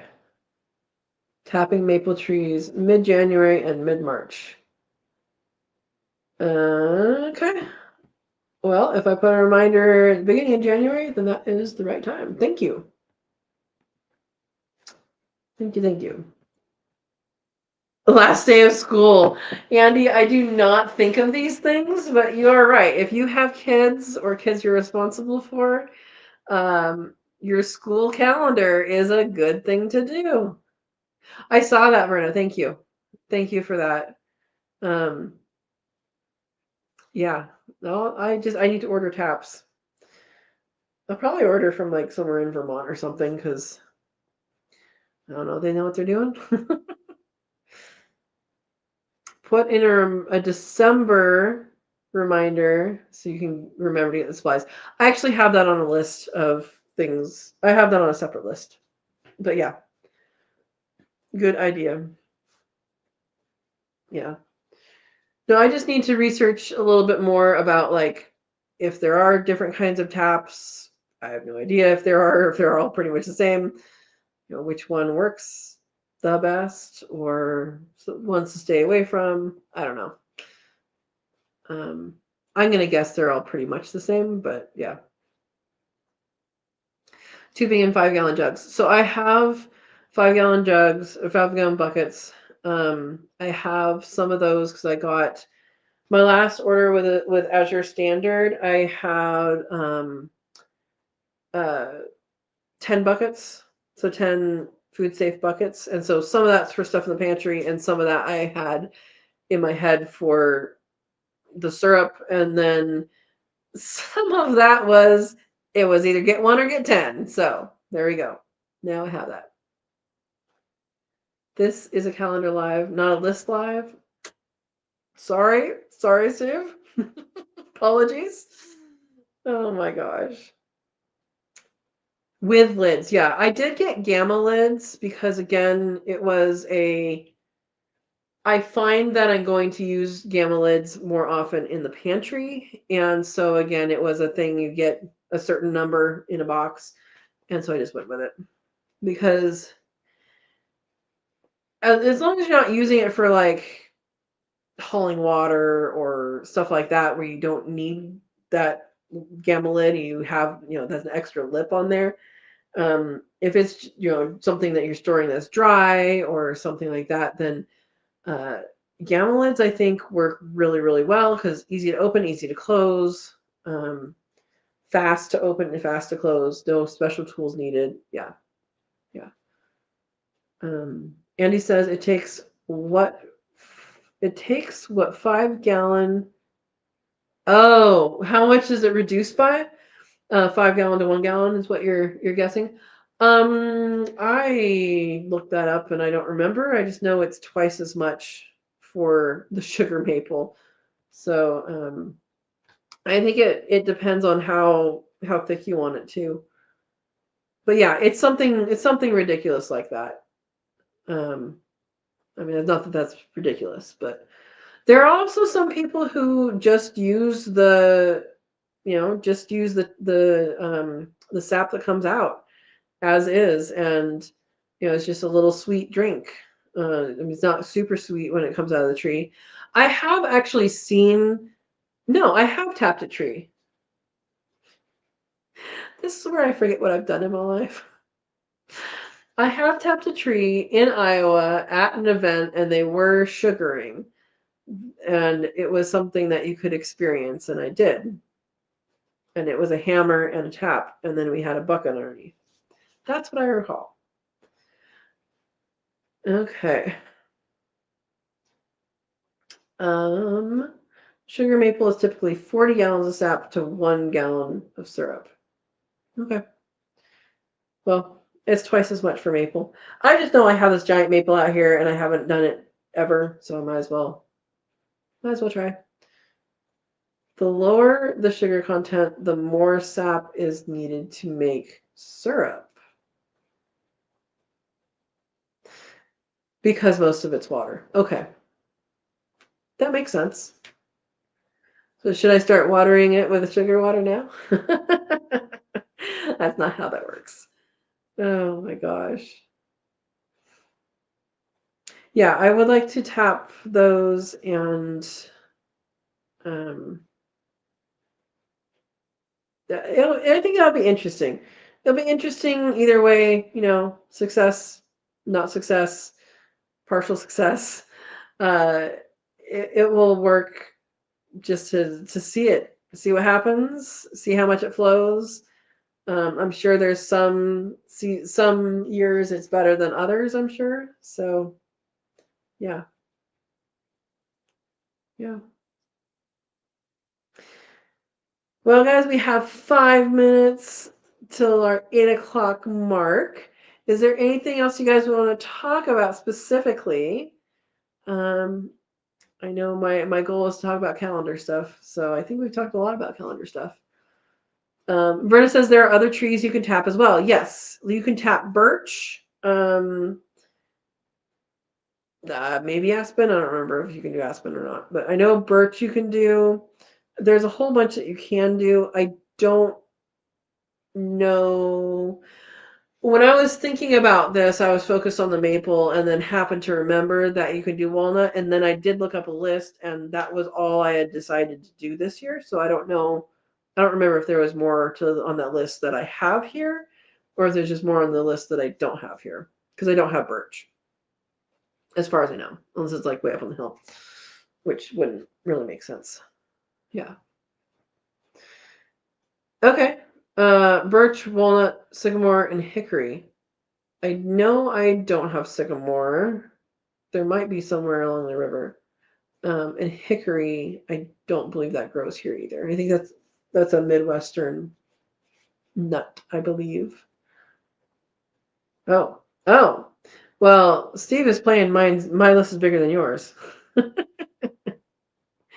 Maples, birch, hickory, black walnut, box elder, beech, and elm. I don't have box elder. I don't really know what beech is. I know I've heard of it. I should look it up. And elm, I don't have any that I know of. I think that's more of a eastern. Why am I looking up elm? I'm not looking up elm. I'm looking up beech. Because that's a beech nut, right? Wow, that's a big tree it comes up with.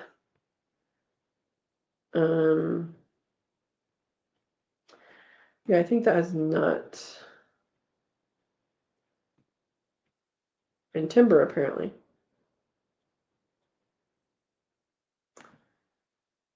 All right.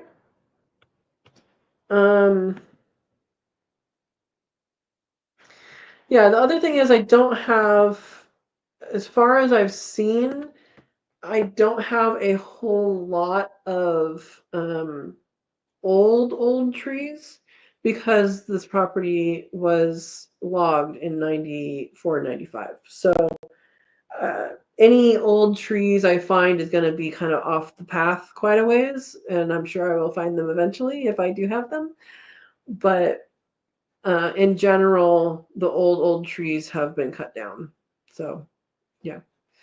That 94 was quite a while ago, so there's some pretty big trees out here still. That is cool. Yeah, so you can tap birch trees, pecan trees. What? I want pecan trees. And Andy hates black walnut. Why? What did it ever do to you? Okay. Verna says most nut trees you can tap. The only other nut tree, because I'm not going to tap a bush, is, well, I mean, I don't know if that's true of acorns, because I think officially, I don't know if that's officially a nut or what, but chinkapin, and I don't know that those ever get very big. I don't think I've ever seen a big chinkapin, and those would be related to chestnuts, if chestnuts can be. That's probably something you look up more readily, is whether or not chestnuts you can do.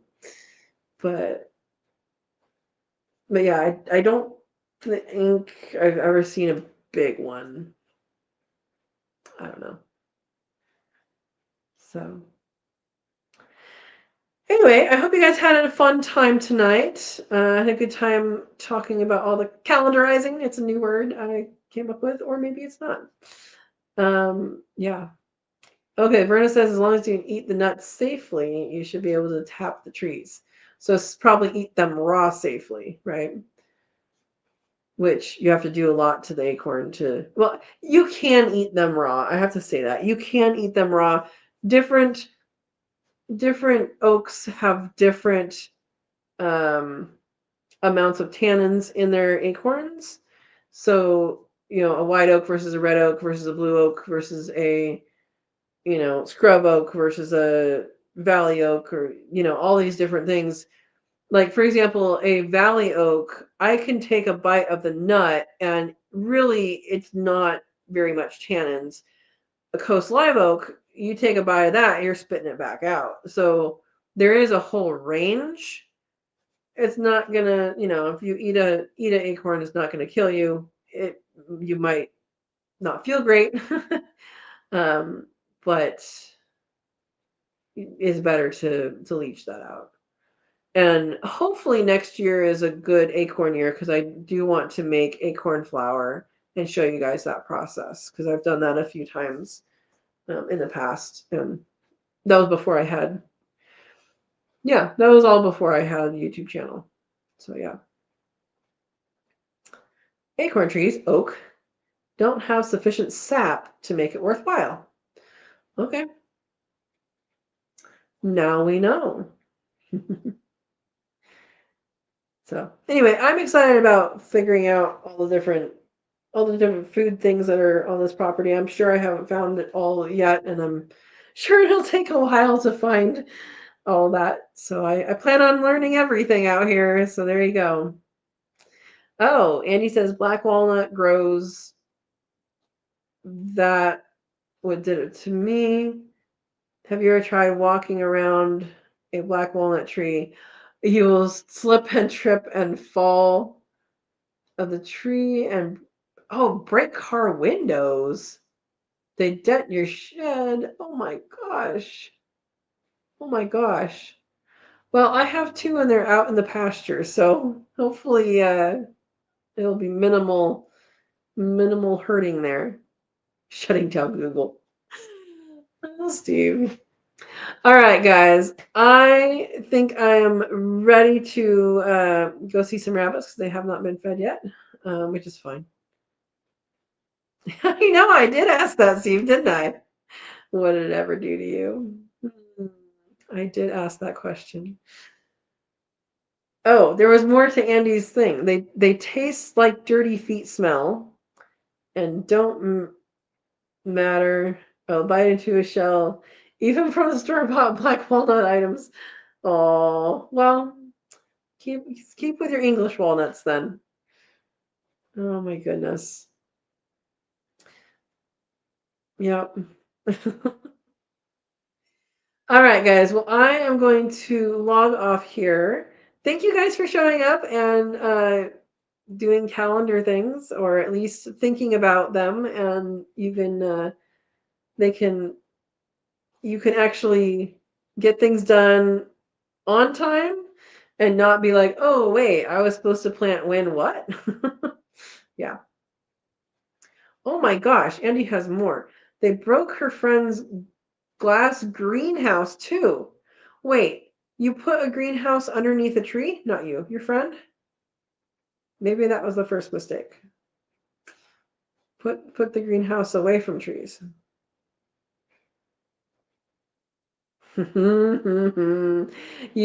Steve has just one reminder. You have to open the calendar for the calendar system to work.